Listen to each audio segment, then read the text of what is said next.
এবছর জন্মাষ্টমীর বাজারটা আর বিষ্ণুপুরে হলো না। কলকাতাতে আছি, তাই এবছর কলকাতাতেই বাজারটা করে নিলাম।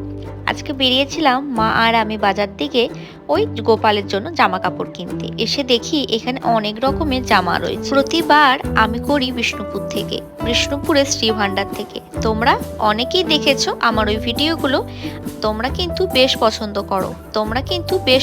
করো গোপালের জামা গয়না সমস্ত কিছু যেসব ভিডিও আমি দিই সেগুলো তোমরা বেশ পছন্দ করো। চলো আজকেও কিছু কিছু জামা তোমাদের সঙ্গে শেয়ার করে দিচ্ছি। তোমরা কিন্তু দেখে জানাতে ভুলো না যে জামাগুলো কেমন হয়েছে।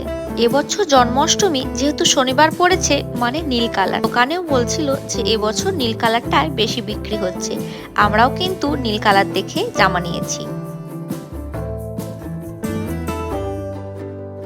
তবে তিনজনের একই রকম পাইনি, আলাদা আলাদা করে তিনজনের তিন রকমের জামা নিয়েছি। তার মধ্যে কিন্তু নীল কালারটাও আমরা রেখেছি। বাড়ি গিয়ে তোমাদের সঙ্গে দেখাবো যে কি কি কেনাকাটা করেছি। আজকের আসি, দেখা হবে অন্য ব্লগে তোমাদের সাথে। Bye bye.